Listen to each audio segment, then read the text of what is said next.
moment comes but rarely in history when we step out from the old to the new, when an age ends and when the soul of a nation long suppressed finds utterance. Tonight we have stepped out from the old into the new. Mamdani new ইয়র্কের নবনির্বাচিত mayor. তিনি এক প্রকার আমাদের ভারতীয় media এবং কেন্দ্রে রাজনীতি সরকারের গালে যেন চড় মেরেছেন।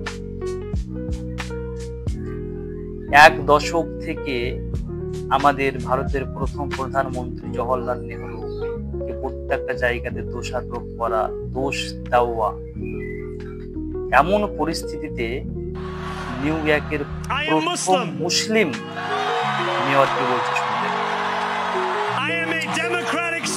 আজকের এই রাত শুধুমাত্র এক রাজনৈতিক বিজয় নয়, এটি এক যুগের পরিসমাপ্তি এবং আরেক যুগের সূচনা। আমি ভারতীয় স্বাধীনতার প্রথম ভোরে পণ্ডিত জওহরলাল নেহরু যা বলেছেন তার সেই কথা স্মরণ করছি। তিনি বলছেন, পণ্ডিত জওহরলাল নেহরু কোট করে, একটি মুহূর্ত আসে যা ইতিহাসের কাছে খুবই গুরুত্বপূর্ণ, যখন আমরা পুরনোকে ছেড়ে নতুনের পথে পা রাখতে পারি, যখন একটি যুগ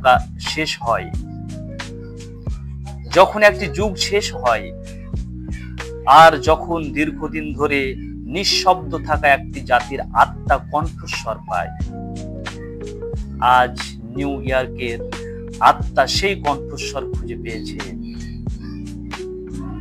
আজ আমরা সেই মানুষদের কথা বলছি যাদের কণ্ঠ এতদিন অনুচ্চারিত ছিল। তিনি কখনো নিজেকে মুসলিম আমি এই বিষয়টি গোপন করেন। 1947 সালে পাকিস্তান নামে একটি দেশের উৎপত্তি হয়, কিন্তু যারা ভারতে থেকে গেল মুসলিম, তাদের পূর্বসূরীরা পাকিস্তান চায়নি, ভারতকে নিজের মাটি এবং মা মনে করে এখানে থেকে গেছে। তাই কোনো রাজনৈতিক দল এসে আজকে বলবে যে তোমার জন্য পাকিস্তান ভূমি, সেটা গ্রহণযোগ্য কোনোদিন হবে না।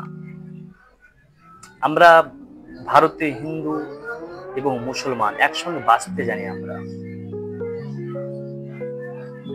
কোন একটি দল, রাজনৈতিক দল এসে প্রোপাগান্ডার মাধ্যমে আমাদেরকে আলাদা করবে, সেটা হয়তো সম্ভব হবে না।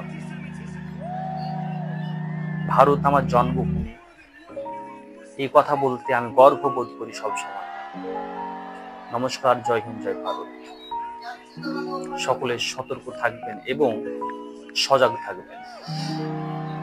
আর লাস্ট কথা, নিজের পরিচয় গোপন করবেন, গর্ব করে বলবেন যে আমি মুসলিম, যেমন আমি বলছি, গর্বের সঙ্গে বলবেন।